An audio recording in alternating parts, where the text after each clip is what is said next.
Okay. Hi, everybody. Welcome to today's presentation. And what I'm going to be sharing with you is the Earth Trine.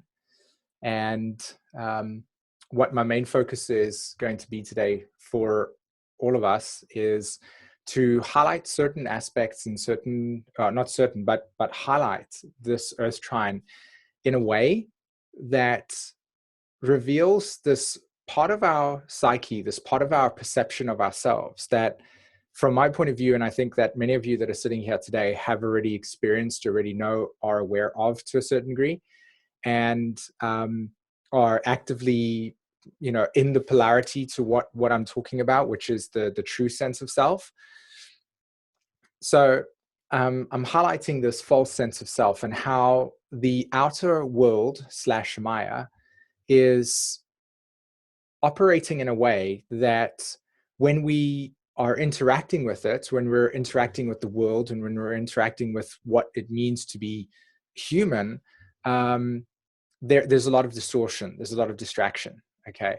And again, this is my main aim today is to really help differentiate between what is a false sense of self that the outside world has this very silent cloak over it, where we can just get easily trapped into this idea of what we think we are, and what the actual body's for, what the actual experience of this physical form is for. And that's why it's called the Earth Trine, because the Earth Trine to me represents the formation of the body. It represents the actual, from my point of view, the aspect of natural law that when is operating, we are able to understand the material plane. So this conversation might be a little bit confrontational to the mind in some way, because I might challenge certain security patterns that the mind has because it doesn't feel like it wants to let go. And that's not necessarily the case completely. And none of you might have experienced that. A large part of this video is also, created, or a lot of my attention is going to be also for other people that are not aware of the Earth Trine as deeply as everybody else might be here, because most of you are working with astrology in a deep spiritual way. So with that being said, I was going to say that, again, my main aim today is to really be able to highlight the difference between how the Earth Trine in our psyche, in the way that we relate to ourselves, what the false sense of self looks like and what the organic sense of self looks like. What does it mean? What do we look like? What do we operate from when we're operating from this organic space, from this natural space that's not clouded, that's not caught up in the illusion? Okay. So my first slide that I want to bring to everybody is, okay, so just before I do that, I'm just going to make sure that I haven't got it on. Yeah, there we go. Okay.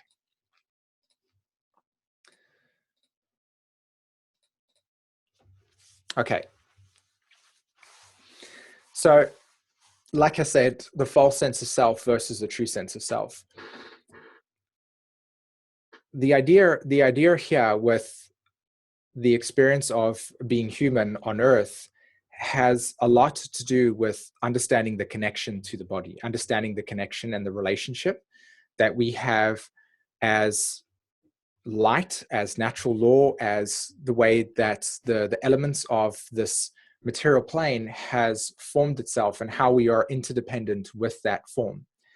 And what has materialized for us as human beings, and how we have and how do we interact with this world where a lot of the sense of identity that we think we are, or how we're operating from a space that we think that this is who we are, that whole entire paradigm, that whole entire spectrum of us, how we can actually easily be lost in that sense, lost in that self. And the transition from this lost, fuzzy, not really being able to access the potential of what the body actually represents for us, this shifting to something in which light, which nature, which beauty, and which the feminine principle is deeply, deeply understood. Okay. So it's easy for us to get caught up in our daily activities in our daily lives where we're managing certain attachments and responsibilities to certain things here in the material realm that honestly on a deeper level are really just connected to our own maybe attachment, our desires for attachment, our desires for holding on to the material plane that drains us of energy. So I think that this is what I'm really trying to get at here.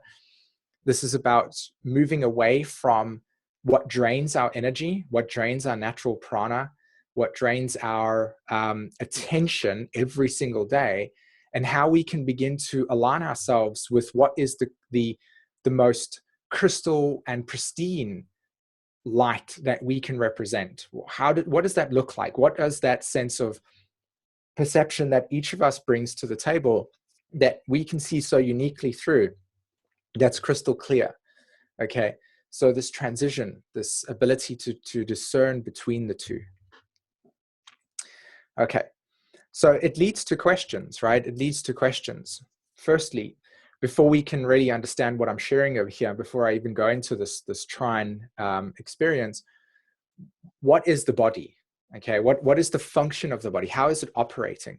Okay, and I'd like to bring our attention to seeing it from this perspective. Okay, if we have a look very closely and study the nature of a diamond, okay, to me, I feel that the material plane is the actual form of the diamond itself. And so the body to me is the diamond, okay? It's this rough cut experience. And I feel that whenever we are forming a relationship to what we are on a biological level, again, take out all of our sense of identities that we have as human beings and just like look at the lens of creation and the material plane for what it is.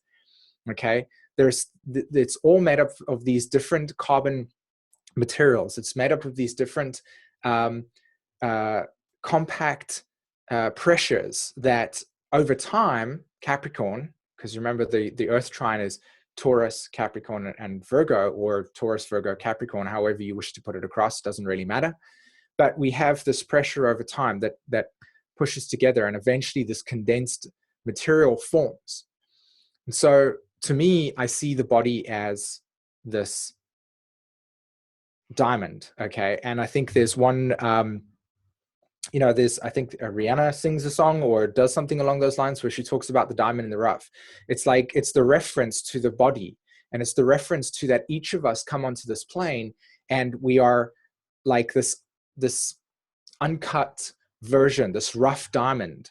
The body is this material density that is made up of all these complexities that are operating at an intellectual level that our minds cannot even conceive. I mean, we think the body, but we don't at its intricate level. I mean, it actually materialized all of us in 9 months, okay? And it knew exactly how to put everything at the exact moment in time. It's just this innate intelligence that exists. And so the diamond itself is the reference to the body. And the awakening part, the potential that the body has, the potential that this vessel, this body is all about, is when we apply consciousness to the body, we get the spectrum, okay? The spectrum of who we are. So the body in itself is just this organism, this biomaterial. But the moment that we allow consciousness to awaken within ourselves through the activation of the pineal gland, through the activation of certain techniques and ways of eating, etc., this becomes a reality. And for me, I truly believe that when you look at nature and when you look at life and you look at what this fundamental, very simple and yet immensely complex thing is that we call Earth, that we call an organism, that we call humanity, is each of us has this body, this vessel, and this is what this talk is about. The Earth trine and these archetypes are really, I'm wanting to bring our attention back to the body. I'm wanting to bring all of our focus back to the body and understand that this body is a vessel. It's your ship, It's your moving, like it's just moving through time and space. And when your attention, when your awareness, when your consciousness is fully integrating itself into the body and awakening what is here in the body, well, then to me, it's the akin to this beautiful diamond that is having the light of consciousness shine through it and create the spectrum of what we see here. And again, this is what life is about. And I see it. I see that when you look at Jeffrey Wolf Green's analogy, when he talks about the Cancer archetype, he talks about the projector, okay? And in specifically, he's talking about the nature of the screen there. That's the ego. And when you look at all things that we have created as human beings, everything that we've materialized on the existential plane of existence has come from an inner space. And that inner space is the awareness that we have taken, that through bringing into the body, so crystallizing it into the body, crystallizing our thoughts, crystallizing our movements, we have then, using the materials of the earth, created these reflections of ourselves, the reflection of ourself. Everything that we've created, look at your webcam and observe it as the reflection of your eye. See it as the nature of how we have taken the technology of understanding the eye and then put it into that, and that's how we can use sight. When we look at the keyboard as an example, we can understand that that is an input device, right? The same as our hands, the same as our mouth. We are essentially inputting information into other people. We are able to use our mouth.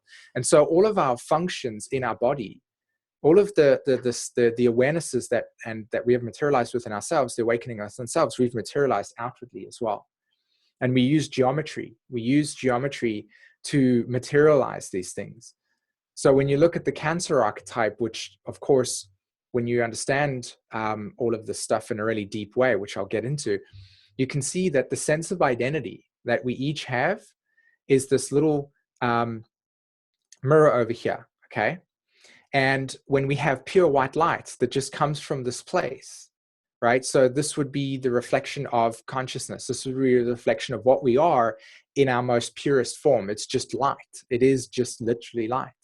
And then the moment that that light incarnates itself through the body, the fraction and fractal that materializes is the perception we see in our outer world. So this body that we have is a projector. This body that we have is a vessel with the projector, that when our lens about what we are is clear, what we see in the outside world is a manifestation of the internal self. So if we had to recognize the principle of awakening the inner self and this discovery of oneself and the inward motion of exploring your own universe and recognizing and developing the framework that exists here in this part of your body, which of course you can see all your senses are existing there, including the most advanced technology that we have. The most advanced technology that we have on the planet is due to our own functions of ourselves. It's all in nature. So the pineal gland is the organic version of the Wi-Fi that we have. Because when we create Wi-Fi, what are we doing? We're accessing a signal that is in the ether. So the pineal gland is the same thing. It just secretes melatonin and serotonin that through the endocrine system allows the body to awaken itself to understanding higher vibration, to understanding energy or experiencing energy and what light experiences itself as at those levels. So there's no difference to what we've materialized in the physical plane than what we are. And so this is the body. It's this prism in which when light moves through creates another spectrum. And that spectrum, when clear and when clean, becomes the shining diamond. We're all diamonds, right? And we're all stars. I mean, this is something that's encoded in deep esoteric teachings. It's not just like randomness that occurs here for us. So the next thing with understanding the body and really bringing our attention to why it's the earth trine, look at this process here, okay? Look at the symmetry, okay? And look at the mathematical ways in which we use geometry to geometric, right? To understand how the body has got this perfect circle. It's not a coincidence that when we look at our natal chart, it's got these four little points, the ascendant, the IC, the DC, and the MC. It's not a coincidence that when we're recognizing our relationship to our astrology chart, as an example, that we're seeing the multidimensionality within ourselves. The 2D picture is the way that it appears in the paper or on the computer, but really we are the circumference of that. And it's a circle, Earth, the body, okay? The sign Earth in the body with those 4 seasons. So that's the first thing, is awakening that deeply encoded in nature is God. And this is what's so fascinating about this conversation today, because when we look at the materialization of this Earth trine through the externalization of God, through an idea, through a belief, through whatever that might be, through a heavenly being, then what we have already disconnected from is the true version of that, which is just life. It's just nature. It's just this place that we have come to fully awaken ourselves through. And each of these Fibonacci expressions through these different pictures over here, you can see that there's a spiral that is awakening. Each moment that we are existing within is awakening within our bodies. And what's beautiful about this experience is that when we understand the relationship that the body has to nature and that there is no separation there, then we can understand that we are here to awaken the form principle. We are here to awaken what lies within the temple.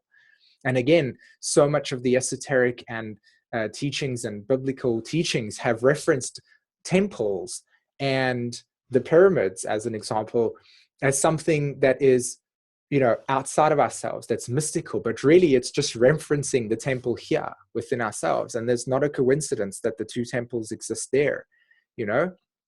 And again, a lot of this is encoded in these deep occult knowledges. And part of this experience is for us to recognize that we are binary as well. If you can see here, like in the I Ching as an example, you can see black and white, and we're binary operating through our DNA.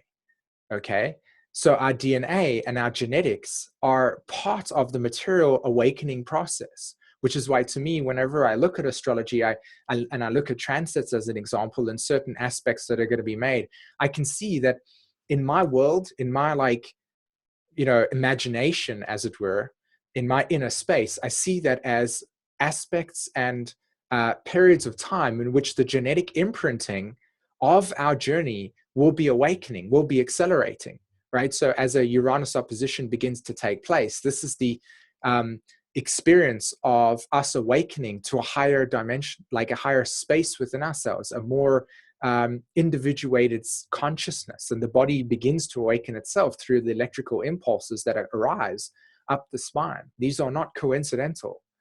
So you can see the Earth trine in this process, right? The Virgo is the beautiful, look at how we've drawn these things. That's Virgo, right? All of this beautiful exo-sketching that we've got over here. The precision, okay?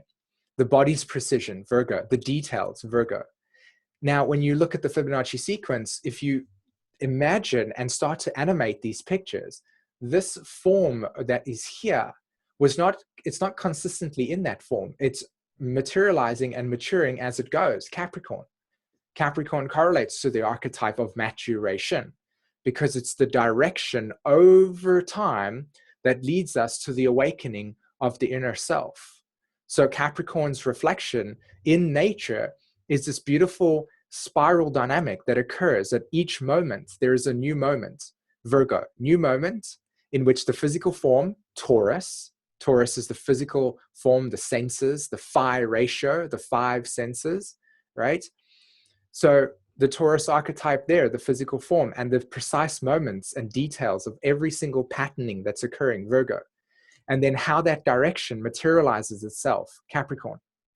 Remember that when we look at the undistorted Capricorn archetype, we're seeing it in nature as movement in a specific direction, a spiral in a direction, the formation of emotion. So time, in this particular instance, when we look at Capricorn, is the unfolding.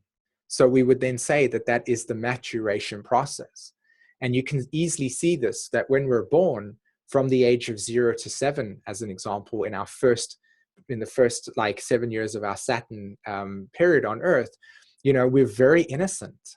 We're very like not grounded, right? It's difficult for children to understand their limitations during that period of time, because essentially the first cycle of maturation relative to the body's awakening stage is not formed yet. There's no grounding. And then watch the psychology of a child post 7 years, and you begin to notice that there's a deep sense of okay, I have certain limitations. I'm feeling my body more, right?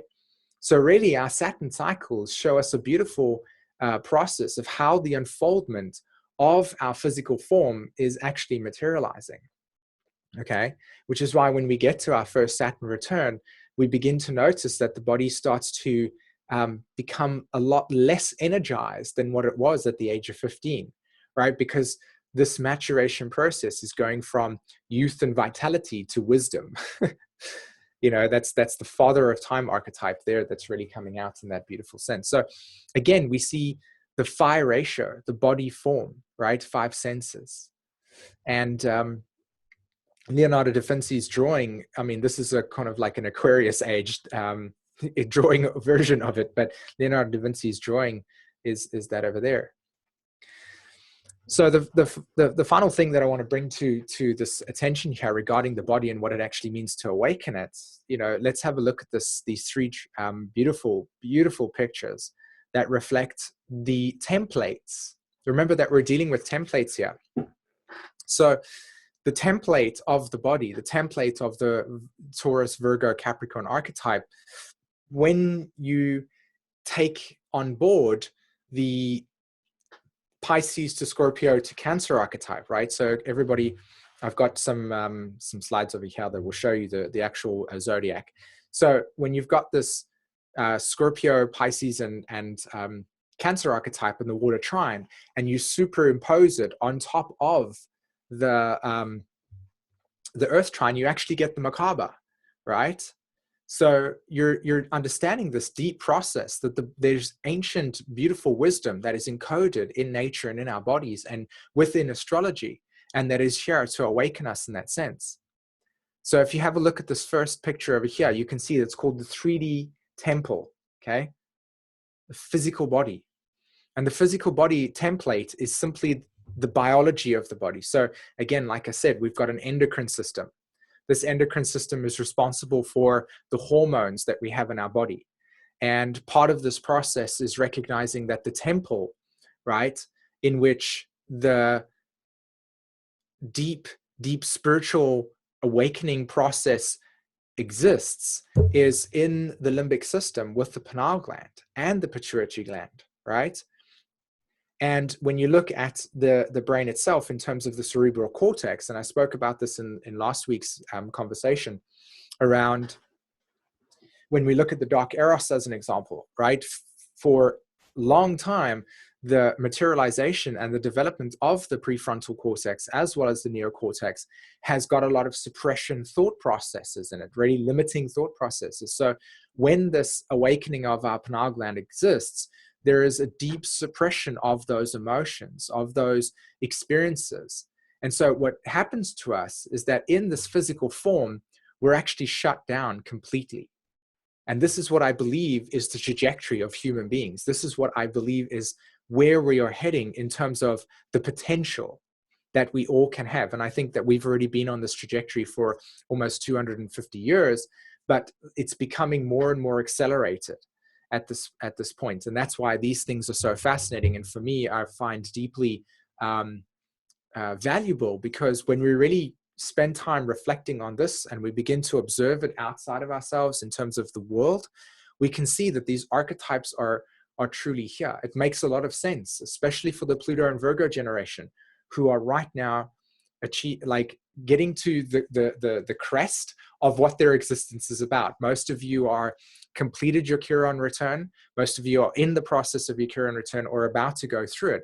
And the Chiron return process is the spiritualization. It's the spirit into matter. It's the physical form of the centaur and the man merging together, and what that means when we awaken the body. So when you see this picture over here, you see the 3D temple in the physical form as exactly that, just that. And when we look at the 4D or etheric body, or halogen body, if you want to call that, this is our emotions. This is spiritual. This is like spirit. Okay, this is our emotional sphere. And when you look at this picture over here, this is what I'm talking about. It's that piece there, right? That's the projector over there is that physical form, or the diamond. That's the body, and then that 4D experience is the emotional spectrum. So when we easily understand what we're talking about as a template for the 4D, we're dealing with how do we experience our physical form through time. Okay, how do we experience that physical experience through time? So Monday, Tuesday, Wednesday, Thursday, and on Monday, when your body was moving through time, through that, what did you experience? How was that emotion? What were your emotions like? What was the experience of your existence like? And depending on the clarity that exists within that fourth layer or 4D body, will represent the amount of light that actually penetrates through us. And again, we're talking about the activation of the light body. We're talking about the activation of pure expression of consciousness that is truth, right? We label it as truth. But really what we're dealing with here is honest authenticity, not like really, really awakening to who you authentically are. Okay, and what that represents for us. Because remember, when you look at this picture over here, in the middle, just like with everything, is the spiral dynamic. It is the lights that when it begins to mature through time, it spirals through, awakening the fabric of all of these conscious, like all these heavenly bodies that exist in your astrology chart. So imagine like a pulsating light that's just doing that.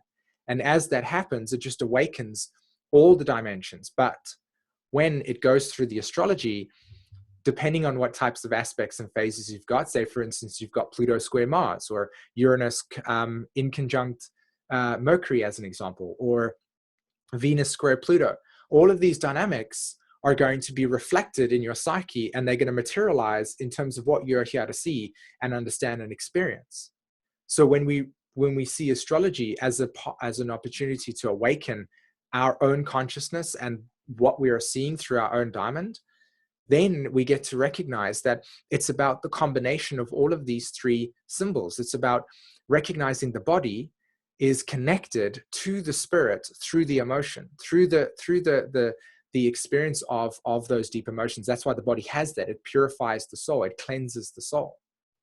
So what we're trying to do here is we're trying to like peel off and get rid of and clear out all of the like projections and misconceptions and conditioning factors that are crystallized in the body relative to the experience that had on the emotional body, and how that's then either allows the rainbow or fifth body to come through. So this is just pure white light, right? Spirit.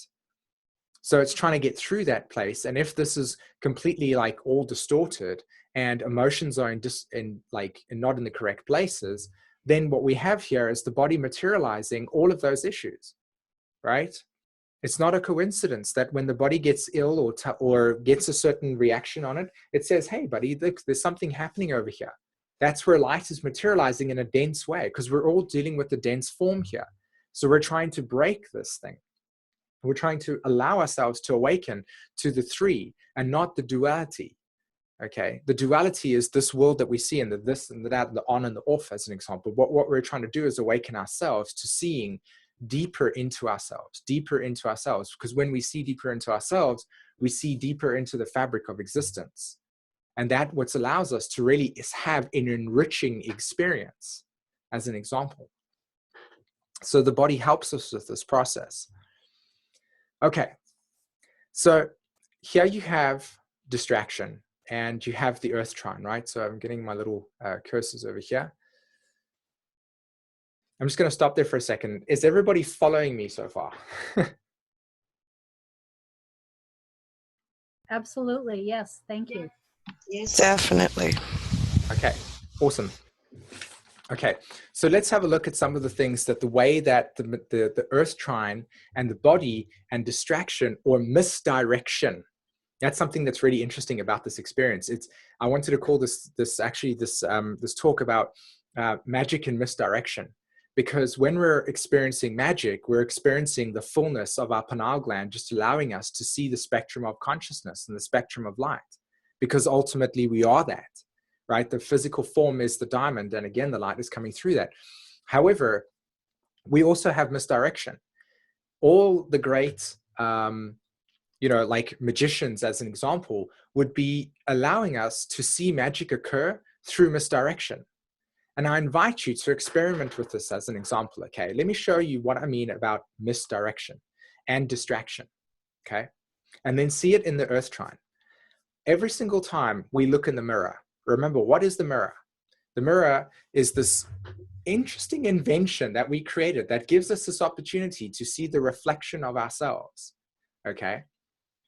Do we use that mirror to gain access to the inner state of consciousness and universe that is potentially within ourselves, the awakening of our consciousness? Do we see the self-reflectedness in there? When we look at the mirror, do we go, what is my soul? I want to know myself. Do we look at that picture when we see ourselves and see the deeper connection within us? Or do we see our sense of self, material plane, Taurus, and our five senses? And then do we look at ourselves and say, I can improve, I can be better, I can look in some way, shape, or form, or like we criticize ourselves, or we see the imperfections, Virgo, as an example. And then what we do is we create judgments around ourselves that are reflected. Remember, these words are Earth trine words: judgment, Capricorn; reflection, Capricorn; shame, or a sense of not feeling worthy enough, Virgo; Taurus archetype, our sense, our body. What does our body look like? Do we look at our body and say, even if it appears from society's perceptions what is correct or what is beautiful, do we go, wow, I look amazing, I look beautiful, I look... And again, even those words themselves is the misdirection I want to talk about. When we look at the mirror, we touch up ourselves, we make ourselves look more pretty and attractive. We look at the sense, and for most of us, not all of us, okay, a lot of you that are sitting here today, on some level, there's a healthy relationship to understanding the feminine principle. Remember, this is the form, this is the feminine principle. And when we're out in our minds in distraction, we miss her, right? We miss her. And that is the feminine, that is nature, that is the beauty of the fractals of light. So when we look at, for instance, the rainy day, do we look at the rainy day and say, you know, this is irritating to me because I can't get to do what I want to do, or it's an inconvenience? Or do we look at nature and say, wow, this is where nature, through its own process, is nurturing the earth through rain, as an example? Do we see that function for what it really is? Or do we see the human conditioning and how that interfaces with us relative to our busyness, as an example? So when we see this distraction, it's all mirrors. Remember, when we look at the diamond is not cut in a way and is not balanced in a way that reflects the beauty of this realm. It's all jagged and everything. So that's why a diamond cutter, as an example, will be paid a lot of money to do those things. And people will appear, when they see, say, for instance, a diamond ring, as an example, in a classic case, they will go like, wow, it's shiny. And we actually grade them. So we grade ourselves relative to the shininess of ourselves. And in the world, relative to things of the development of capitalism and the development of humanity's need to want more, we have materialized this deep, deep relationship to ourselves, where we're so distracted from the truth of what we are. We're caught up in our own game. We're caught up in our own misdirection. And when we look at ourselves in the mirror, we never awaken ourselves truly every single time, because we're never looking in the mirror to see who we really are. We're looking in the mirror to see what the other person sees. And that's the Capricorn archetype. What is the other seeing? The outside. And so through this process, we can understand this deep, deep, deep conditioning around the father archetype, the existential, looking outside of ourselves, finding meaning outside of ourselves. And so what we do is we materialize wealth. We seek for wealth. We look at success. We measure success. Okay, we have measured success. People do measure success still in what are their luxuries. Again, this is an earth element, the material plane, right? If I measure my worth in relationship to the conditions of society and what they uphold as an example relative to their own distractions, their own misdirection, then what's happening here is that we're essentially saying, well, my body is not really happy with me today because of certain foods that I ate, but that BMW over there, wow, when I took it for a wash and now it looks all crystal clean and everything, that's amazing. And we don't even know how the body's feeling inside. And then we get confused at the age of 55 when the body turns around and says, look, thanks very much for the ride, but I think I've had enough now. And it's not, this is super, super important because like I said to you right at the beginning, I said, this can be deeply confrontational. And I'm asking us to recognize that I'm sitting here today. I'm not telling you that I'm doing this fully. I'm not saying that by sharing this with you that you are in some way, shape or form, need to be critical or judgmental or feel like you've done something wrong. What I'm wanting to do is awaken us to seeing what it means to be this journey. What does it mean to awaken, to understand yourself at the depths and where we have distraction, where we have been misled, where we have been sleeping, and what it means to live through this process of awakening the vehicle.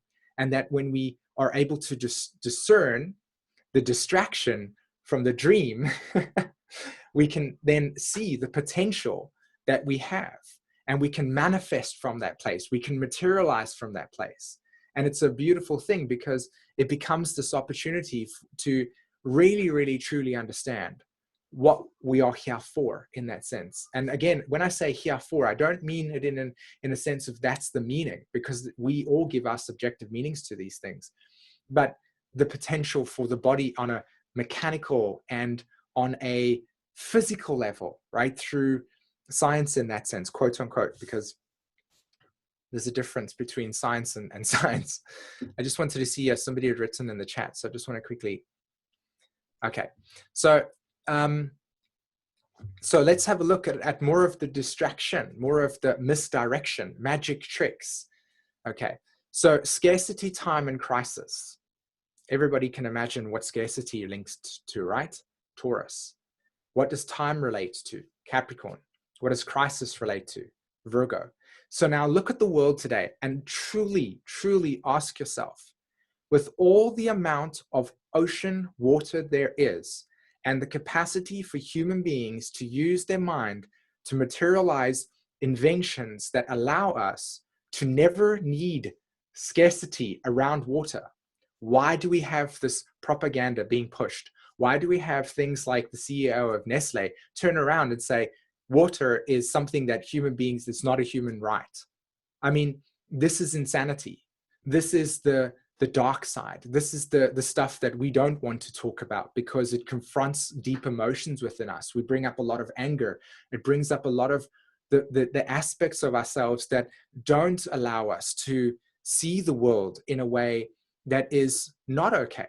And that's what I mean about this confrontation again. It's like, and even for myself, I will go through certain days where I will like not want to pay attention to those things. But on some days I feel adult enough and like strong enough in myself to say, this is actually something that needs to be spoken about. And the more that we can awaken this within ourselves, the more that we can actually see that this is a distraction. Scarcity. Look at how we live as human beings. We build up. Capricorn, we're still going to the Father, okay?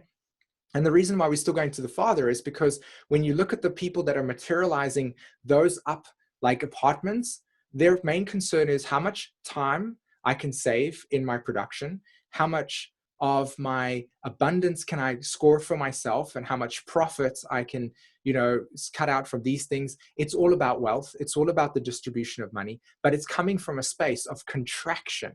It's coming from a space in which life operates through expansion or contraction. So when you're operating in your Pluto conjunct your Mercury, as in my example, when it's in contraction, I'm deeply disempowered by the way in which people communicate to me, because of course, if I have Pluto conjunct Mercury and expressing it the way you're experiencing it right now as expansion, in contraction, I also hear people experience the deep, like, way in which that Pluto can work the other way around, which is deep disempowering to my own sense of wording. You get this point. So when we're understanding distraction, when we're understanding the Earth trine as a way of non-trust, of not trusting universe, of being not connected to the Earth, then what we see is scarcity, right? The rivers are drying up. This is drying up over here, but we never actually see the abundance that not only exists within the expansion of consciousness and the intellect that human beings can possess. I mean, we've created computers, for instance. Look at an iPhone. Why? Look at what an iPhone does. I mean, you can even see me getting on my soapbox over here. This iPhone exists, and yet we have a crisis when it comes to something like that. And again, this is a very big topic. So I'm not saying that it's simple, that we just go, this is how we fix it. That's not what I'm saying here. I'm saying that what we do is when we're in contraction, Taurus is scarcity. I'm not going to survive, right? And because there's a food shortage, that's nonsense. That's absolutely nonsense. All we need to do is just see that we have total abundance on the world. We have all the land in the world.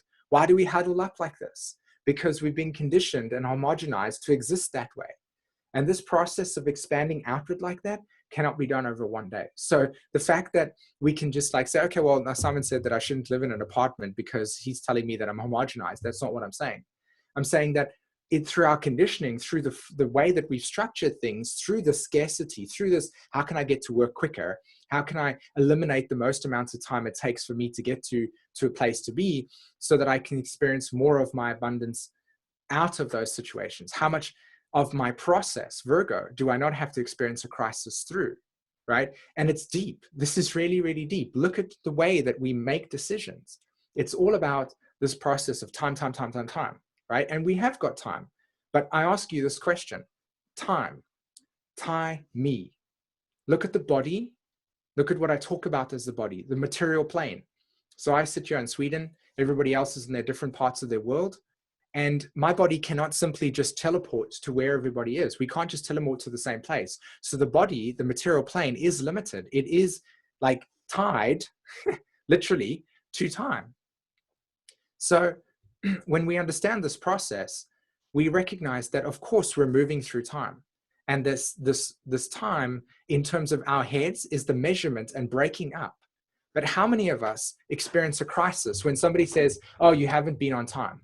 And you ask yourself, well, yes, that's true, but I didn't expect certain experiences to happen, because when I went out into the ether, in other words, if I had to go into like traveling on the road and there was a car that had an accident, as example, and that's not something you can control. So the fates, right? We get all stressed because we need to be there in time. And these arbitrary things that we as human beings have placed in our world in order for us to get somewhere, right?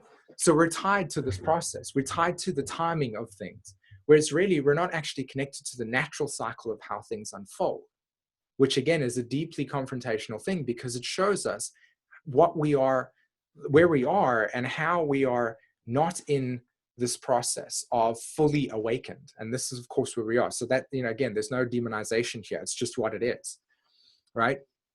So the more you actually create, the more that you actually understand what non-distraction looks like, the organic self, time is actually something that matures over a period. And the more maturity there is, the greater the materialization of your light. So for me, as an example, if I spent a whole week trying to really prepare this teaching and the sharing, versus, say, for instance, just sitting down and not having everything like all over the place, well, to me, that would be a crisis, because I didn't have enough time, because time was scarce, right? Because all of the excuses, Virgo, that I would make. So the Earth trine plays out here again. And again, this is the way in which it's conditioned on us. This is the distraction, the misdirection. So we look at the Father, okay?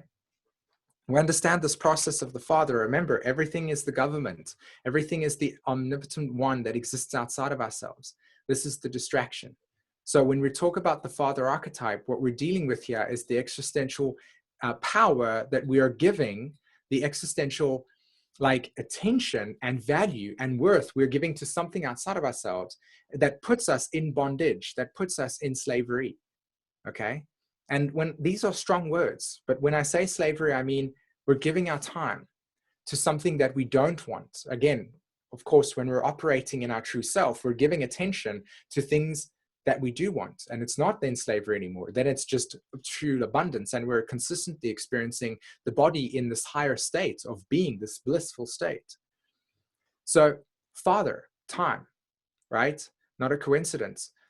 Governmental structures, governing people, saying, okay, well, if you go to this place over here and you do this work over here, this is the worth. This is your worth, right? So what we do is we go and get degrees. You must remember, everything that is associated with the mind can be manipulated through misdirection because it's a maze, okay? Because it's a maze. And I've written down this whole beautiful thing over here, right? Misdirection through the maze, and the mind is the Maya, right? In which we misspell our emotions, where we misspell our creations, because as a magician, we are spelling our creation through our words. And that's what, if you ever have a look at the natural zodiac, you can actually see the relationship between Gemini and Capricorn. Gemini is our words, and how that forms and crystallizes in Capricorn through time, right? So depending on the words you use, you will basically create your direction.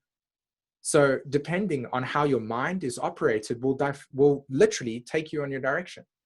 And I'll give you an example of what I mean by this in terms of the Father outside of ourselves, right? We have somebody, I don't know if any of you have already worked with human design, and in particular, there's a specific aspect of human design that is called PHS, Primary Health System, or yeah. And what it does is it helps us understand how each of us operates on a genetic level regarding our environment and the way that we consume food, as an example. Now, certain people that have got, and it's broken up in a binary of, again, I'm just sidetracking here, but this is the point. When we're dealing with the I Ching and we're dealing with these hexagrams, in human design, the higher hexagrams, okay, so from 5, 6, and 7, 4, 5, and 6, these would be, through human design's perception, as people that would be more attuned to food that you don't need to eat consistently, as an example. Whereas people that have got more of their binary that is like 1, 2, and 3 in their primary healthcare, they're needing to eat food more consistently. Now, you tell somebody that they need to fast that has these 1, 2, or 3 lines, their body is not going to like that at all. Okay, so this is what I mean. It's like, because it's a generalization that fasting should be for everybody, if we're not actually connected to our body, and again, that's what's the beauty of this primary health system teaching and knowledge, is that it helps us understand if fasting would be good for us or not, as an example, how to eat, as an example. We can begin to recognize that the body has a specific way in which it operates. And if you're taking information outside of yourself from an external authority and saying, this is how you should eat, and you just keep on doing that, no wonder we get to a point in our lives where the body says, look, I'm had enough now, because we haven't been able to nurture Capricorn, Cancer, in a way that is deeply, deeply supporting our own inner abundance. So we have health crises relative to the crystallization of distortions and distractions that are formed in the emotional body. And this is where you see the Cancer Capricorn axis, right? The crystallization, Capricorn, relative to the emotional imprint, Cancer, that reflects our overall health, Virgo, right? So when we see this process of our worth, when we place it outside of ourselves, when we see things and we say, oh, you know, that's good for me, as an example, we're getting out of that stage. And this is what this is about, pulling us out of that mind myriad and the mental mind games that we've got here, and bringing us back to attention. Okay, how am I feeling in my body? How did my body respond to this? Oh, okay, I'm actually operating in this area of my life. This feels this way. That feels good. Okay, this is something that my body enjoys, versus maybe doing something else and seeing that your body doesn't enjoy that.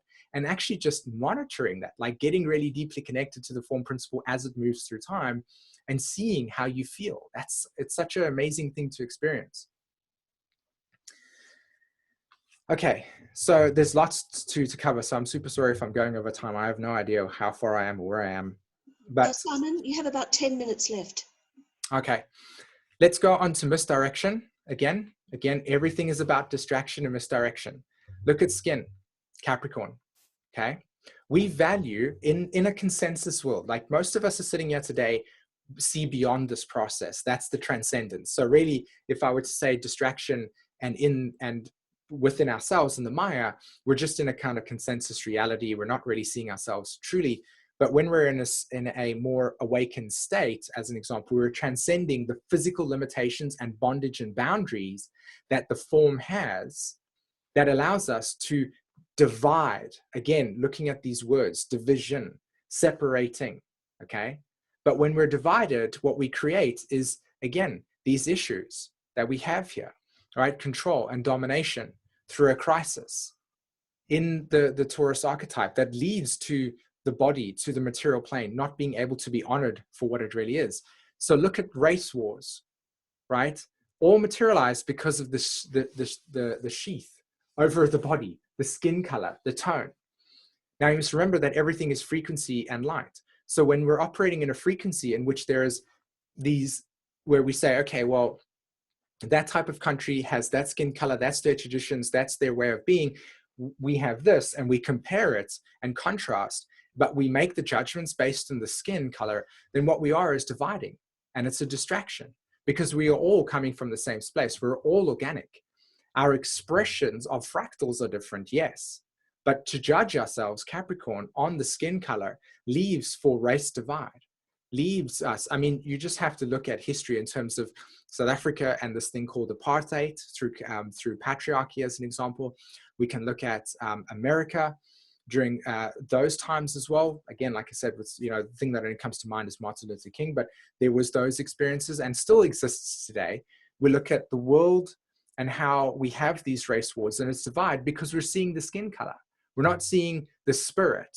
We're seeing what the person looks like on the outside, the misdirection, and how it is misdirected. When we're seeing ourselves in the mirror, we're seeing, oh, okay, well, if I have this beautiful shirt on over here, this is my value. We don't look inside of ourselves and say, what is our true value, right? How do we know true abundance?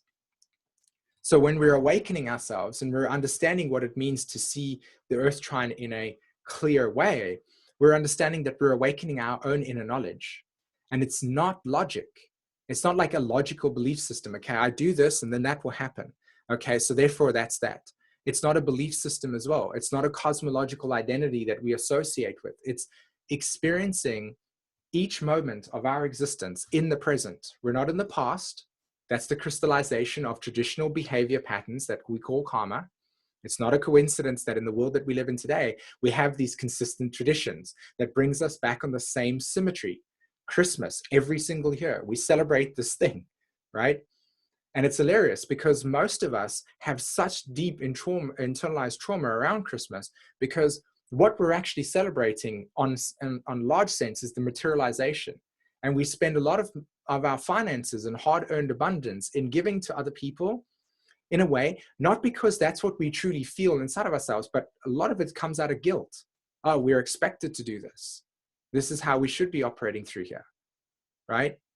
So our belief systems and the trajectory of just coming back over and over and over and over again, and it's experiencing the same thing over, and just awakening that it limits us. It limits us our potential to see what's really here in the cosmos, because we're just coming back to the same thing. There's a repetitive theme, consistency, right? Rituals, as an example. If they're not in awakening the body, if they're not in awakening, like a new moon ritual, which I see is a part of this this Zoom meetings event tonight, that's an awakening of the self, because it's inner exploration, right? But the ritual, as an example, to just be consumed by the material wealth of ourselves and then sense that this is what your identity is about, that's the distraction. It's good to have material on yourself, but the moment you associate your sense of self with that material form, it's not the right way. So we begin to understand that abundance and true security is existing within us. So it lies within. If we saw our abundance in our car and our house as an example, and the law of impermanence in some way, shape, or form took that away, we're deeply allowing our sense of security to be triggered by those things. And we do, unfortunately, a lot of the time, our mortgages, all the things that we invest in are something existential, and that defines us, and then that's our self-worth, and we measure ourselves against that. But we never actually truly awaken the crystallized sense of self in our body. So when we awaken ourselves, we're actually seeing the true abundance. And that's why I think the Zoom things is such a beautiful thing, because we're moving into the state. That's why this is, for me, appealing here, because you look at the Zoom meeting YouTube channel, how much abundance is there? How much crystallized light has materialized itself in that little channel relative to everybody expressing their ownness, right? You see the multiple ways in which light has fractured itself through the material plane that represents true abundance. And it's the part of the experience is that it's knowledge that is from within, from each person that's coming here and sharing their own stuff, and you're absorbing it. So this process of awakening ourselves within is where our true abundance lies, and it's cosmo knowledge. It's accessing deep, deep, deep resonance within ourselves. So earth elements, okay, the Taurus archetype correlating to the earth elements, the Virgo archetype correlating to the XY axis, and the Capricorn archetype correlating to the sea captain. Now let me explain what I mean by this. A true, like, I want to say sailor, but that's not really what I want to say in this sense. A true, I'm lost for words at this point in time, but somebody that travels the ocean, that travels on a boat around the globe, okay, knows that when he tracks the weather, he knows that when the wind is going to be blowing at a certain point, he just needs to open his sails. And when he opens his sails, the wind takes him along the road. And it's the same thing here. Using Earth's elements, using the intuition, when to act, when not to act, deepening your relationship to your body and saying, right now, there's no energy for this to materialize. And being able to recognize that the Virgo process in this Earth trine is your XY axis. It's saying, how can I be specific, right? You know, again, the sea captain, when he's traveling, or somebody that's in an airplane, that's more of a trajectory thing, but on the ocean, meaning the universe, the boat is the body, and the captain is your consciousness, and it's the 5 senses, and it's your fire ratio. So when we access the Capricorn, it's not about control and domination and career. It's about, where are you going? What are you crystallizing? What are you experiencing? What is your direction? How are you discerning that direction? And you can see yourself constantly moving through the cosmos, constantly moving through the ocean in your boat, which is the vessel, and plotting your specific angles and directions, Virgo Pisces, the XY axis as it moves. Whenever we did mathematics earlier in our younger days, when we would say, okay, like -5 and +6 as an example would show this over here, right? Or +6 and -5, that would land up over there, right? That's the Virgo process. How are you discerning? How are you clear around where your direction is, and how are you making decisions from that discernment that allows you to land in those places using natural kinetic energy and not the mind to force? Where are you naturally going? Where is the trajectory of your body taking you? And you can only know that from your inner sense. So the last thing that I want to talk about here as I close off is the organic signal. The difference between the organic signal is the one that you experience when you're intimately connected with nature, and your body is operating through this inner state of insight, and it's just flowing through you, and you're just seeing it, and it's there, and it's not something outside of yourself. And that's your organic signal. You're consistently cleaning that all the time. Whereas in the distracted or distorted self, you're seeing all of the information in the magazine. You're seeing all of the information that you think you need for your life to be the way that it needs to be outside of yourselves, right? So we have the mobile telephone. Let's just talk about this for a second. This is not a random invention that just materialized all of a sudden. This is a device that is constantly with you, that you are using as a way of navigating. And that's beautiful. That's that's the highest potential for it. But on another sense, it's just there to say, I'm just scrolling Facebook, not really knowing what I'm feeling at this point in time, getting all my information from that place over there. And I'm open to all information that's coming to me, right? I can read this, fake news. How does anybody discern between things that are real versus not? when it comes to your tablet, when it comes to the information there? How is that misdirected? Are you ever asking yourself that question? Oh, that's a bit of a coincidence that right now at the G20 summit, this is happening. There's other things over there that are happening behind the scenes, but everybody's attention is there, as an example. What are we not looking at? What are we not paying attention to? And I'm ending off over here, but there was a trade agreement that was going through. I can't remember what it was called. It was actually really, really big, between America and the rest of Asia, where it basically